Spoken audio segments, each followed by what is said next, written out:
Welcome back to JPTV. We're your anchors. I'm Mara Liston. And I'm Matt Jones. This week we'll be covering the MRA game, the cheer and band competition, the Bachelorette, and so much more, so stay tuned.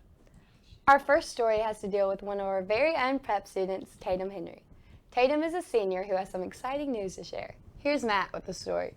All right, I'm here with Tatum Henry here, and she has transitioned herself into a music star, and she will be releasing a song on October 31st on Halloween, all major platforms. And the song will be called Cooperate. Cooperate. So what made you, make a song called Cooperate? I got a little annoyed with a guy. That's usually how the inspiration process works. So, it's usually how it goes, yeah. So, ladies, if you're annoyed with a guy, the best thing to do is make music now. Make a career out of it. Yeah. So, I heard you're selling T-shirts. Is that true? Yeah, for about $15 on my website, tatumhenry.com. tatumhenry.com. So, ladies and gentlemen, make sure y'all go shop tatumhenry.com. Thank you. Now, we would like to introduce a new segment to the show called Pete's Points from none other than our fearless leader, Peter Downing. Pete's Points.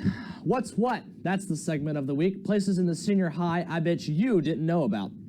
First off, Dr. Neely, he's been at prep for 22 years. Doc is also head of the senior high. This is his 14th year in the position. I bet you didn't know where his office was. It's in the senior high off to the side in that little room over there. Yeah, that's his office. Also, looking at the homestands, there's a mystery door. I didn't know where it was. I bet you didn't know where it was. Well, we looked inside of it. Turns out it's a girls' locker room. It's the Pacers, cheerleaders, girls' soccer, and softball. And lastly, Mr. Gross. That's right, Bobby. He graduated prep in 1992. He's been here since 2006.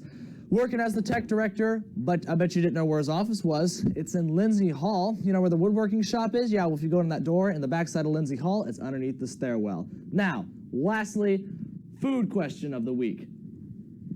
Why don't we sell goldfish in the cafeteria? I mean, come on. Look, I'd love to have some goldfish after a break, okay? But you know what?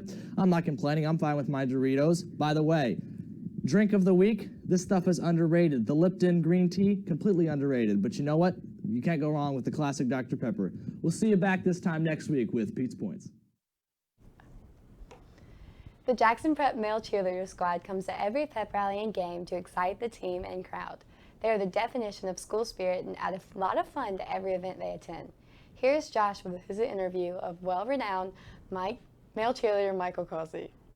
I'm Michael Kalsey. I'm a male cheerleader, play tennis, and I go to school here. That's about it. What interested you in joining the male cheerleaders? Well, I was always really close with the football players, and I liked football, so I was never really good at it, but I just wanted to show my support some sort of way, so I joined that. How has COVID affected y'all this year? At the beginning of the season, we weren't able to fill the stands with as many students as we would have liked to, but with the 50% capacity rule, we have been able to get a lot more people in the stands into the games. How are the male cheerleaders different this year from the years before? I think this year we have a lot of different guys who hang out with different groups of people and do different things, and we've all come together, and we've actually done pretty well this year. How do y'all get the team and the crowd hyped? Usually we just yell at the sophomores because they're just sitting in the back not doing anything, or we'll just start a chant against the other team that it's not very good. They probably don't want to hear that, and we just get everybody yelling. Are y'all the definition of school spirit? Definitely. Go pro! We will be right back with Elizabeth after this short break. Discover your voice. Discover your creativity. Discover your opportunity. And your dream. Discover your vision. Your vibe. Your passion. And your moment to shine. Join Applause this school year as the Fine Arts program at Jackson Prep leaves a lifelong impression on students' hearts and minds. We would love to grow this legacy with your support and dedication. Join Applause today. Have you ever wondered where Prep Patriots get their gear? Well, we have the solution, the Prep Patriots shop. There are many options ranging from t-shirts, sweatshirts, socks, and even fun accessories. They also have hand sanitizer and face masks to keep everyone safe from COVID. The Prep Patriot Shop, open Tuesdays and Thursdays from 9 a.m. to 3 p.m. and on Fridays at 9 a.m. to 1 p.m. and at home football game nights at 5:30 to 7. Hope to see you soon, and go Prep. Last Friday, Prep football played against MRA and sadly lost 50-24. Some of the highlights were Thaxton Birch's 30-yard catch off of a pass from Riley Maddox, Libby Gatlin's 28-yard field goal in the second quarter, Jeff Rance's 56-yard touchdown, and Thaxton Birch's 16-yard touchdown in the third quarter thrown by Riley Maddox. This Friday, football is scheduled to play Park Lane for our new homecoming game with kickoff at 7 o'clock. Last Thursday, volleyball played in the MAIS state tournament. They played Regents School of Oxford and won 25-16 in the first set and 25-17 in the second. They also played Hartfield and lost in all 3 sets. The volleyball team was scheduled to play on Saturday against MRA for 3rd place, but MRA had to forfeit due to issues with COVID. Softball played Park Lane last Tuesday for the state title, but sadly lost. Katie interviewed Coach Caden about the season. Here's her story. How did the team and you prepare for the state championship game? We just prepared in the way that we would for any other game. We really focused on what we wanted to do at the plate to be able to hit the ball better. How do you feel about the way the group of girls played?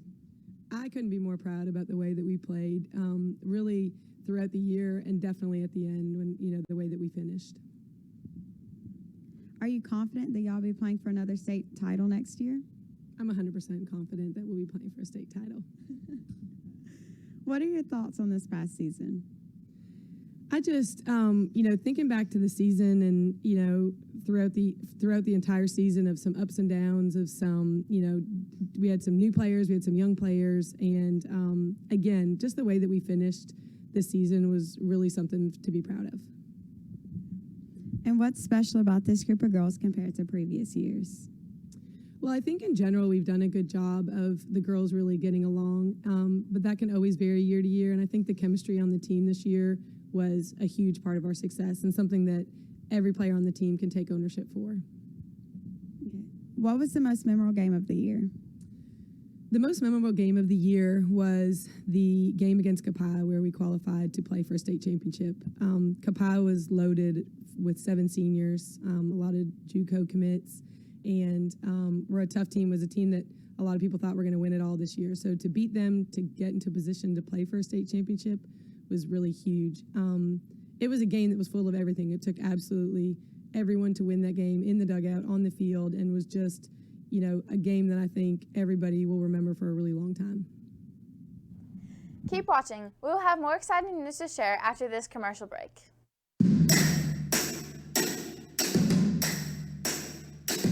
Jackson Prep. It's a place for artists, a place for scholars, a place for athletes, an all-around amazing place to be who you are and all that you aspire to be. Discover your Jackson Prep possibilities. Join us for a tour.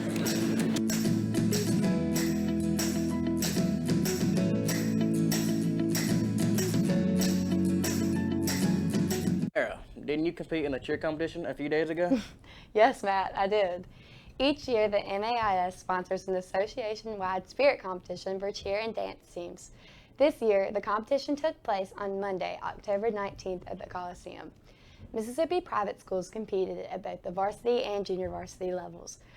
Both our junior varsity and varsity cheer teams competed in the game day portion of the competition, with their routines consisting of a band chant, 2 cheers, and ending with a fight song. The junior varsity had a big win over JA, taking home first in their division. The varsity team placed 3rd against PCS and JA. Senior cheerleaders were given the option to try out for MAIS All-Star.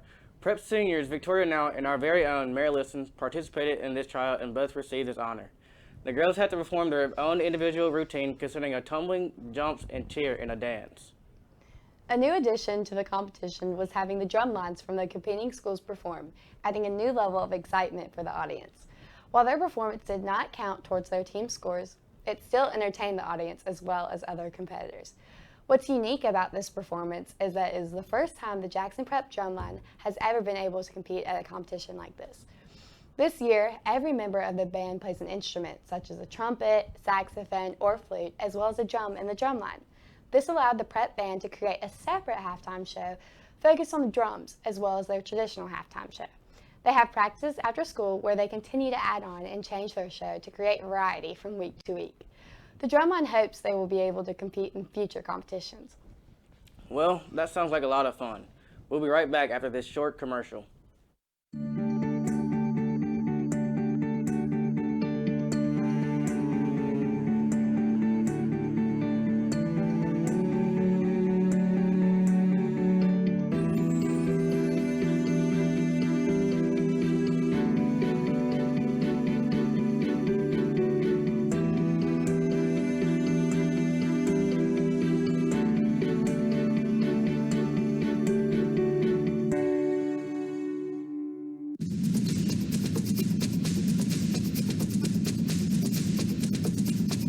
Here at Jackson Prep, we strive for excellence and greatness. We take pride in our athletes, our program's histories, our facilities, our state championships, and our all sports awards. The Booster Club allows our athletes great benefits. With the Booster Club, we are able to remodel facilities such as the new locker room under the stand or the new women's weight room. We would like you to join the Booster Club today at jacksonprep.org. Hey Matt, what's your favorite TV show? Honestly, Mira, I'm a huge fan of The Bachelor. Well, this season of The Bachelorette will be a very interesting one. With a swap of Claire Crawley to Tayshia Adams in the middle of the season, fans have become very intrigued to see what this season holds. Last March, ABC named the 39-year-old hairdresser the 16th Bachelorette. Less than a month later, the network was forced to postpone production due to the coronavirus pandemic. Fans first met Claire on Juan Pablo Galavez's season of The Bachelor. The season 18 runner-up went on to appear on Bachelor in Paradise seasons 1 and 2 and Bachelor Winter Games. ABC announced Claire's contestants on March 11th. While some fans assumed the cast would be made up of older men due to Claire turning 39 in March, more than half of the original suitors are in their 20s. One exciting thing fans were waiting for was the appearance of Tyler Cameron's best friend on the season 16 cast. However, in June, ABC announced Matt would be the next Bachelor instead of competing on Claire's season. So fans have that to look forward to. Since the cast can't travel this season due to COVID, they are planning on remaining at one location the whole time. This season will be filmed at La Quinta Resort and Club in La Quinta, California. Hometown dates are still up in the air, but contestants and crew members are being tested for COVID-19 before filming and are being quarantined on location. Not long after Claire left to film in July, news broke that Tayshia was spotted on the set of season 16, prompting speculation that she took over for Claire. This created a huge uproar this summer with Bachelorette fans. It was later confirmed that former contestants were contacted since Claire didn't want to continue her time on the show. Tayshia was brought to the Palm Springs resort to take over. It was also stated that Hannah Ann Sluss from the previous season of The Bachelor was also on set, creating speculation that Tayshia might not be the only one getting a shot with Claire's suitors. Bachelorette fans will be very interested to see what this season holds. Although that sounds pretty interesting, I think I've got some more important news. On September 26th, a short 8 days after the death of Justice Ruth Bader Ginsburg, President Donald Trump announced his intention to nominate Judge Amy Coney Barrett to the Supreme Court. President Trump chose Judge Barrett because of her towering intellect, sterling credentials, and unyielding loyalty to the Constitution. On September 29th, President Trump sent Judge Barrett's nomination to the Senate. The following 7 days were filled with many phone calls and meetings between Judge Barrett and the Senate. On October 12th, the Senate Judiciary Committee hearings began. Both Democrats and Republicans agreed that Judge Barrett was not easily rattled. One key moment was when Senator John Cornyn asked her what documents she had on her desk. You know, most of us have multiple notebooks and notes and books and things like that in front of us. Can you hold up what you've been referring to in answering our questions? Is there anything on it? That letterhead that says United States Senate. That's impressive. One tense moment from the hearing was when Senator Hirono from Hawaii asked Judge Barrett if she had ever made unwanted requests for sexual favors. Since you became a legal adult, have you ever made unwanted requests for sexual favors or committed any verbal or physical harassment or assault of a sexual nature? No, Senator Hirono. Have you ever faced discipline or entered into a settlement related to this kind of conduct? No, Senator. I'm just kidding. It's your turn. The Senate Judiciary Committee will vote on October 22nd on Barrett's nomination. The date of the final vote is still unclear, but will most likely happen on October 26th, just days before the election on November 3rd.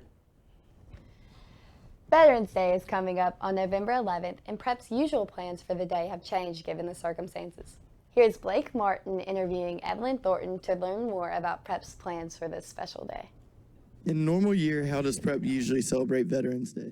We usually have an in-school event, and we go to the NPR and we have a lunch to celebrate our veterans. And how has Corona changed it this year? Because of COVID-19, we can't do it on campus, so we're making a video to celebrate our veterans. And if someone wanted to get involved, how could they help? The best way they could do is they could go to the announcements and click on the link, and it will take you to a doc, and there's a script there that they can follow, and they'll record themselves saying it on voice memos. They also need a photo of their veteran, and they will submit both of those things to my Prep email, and the submissions are due this Friday. Thank you for watching this episode of JPTV. We hope you enjoyed the show, and as always, go Prep. We'll catch you next time.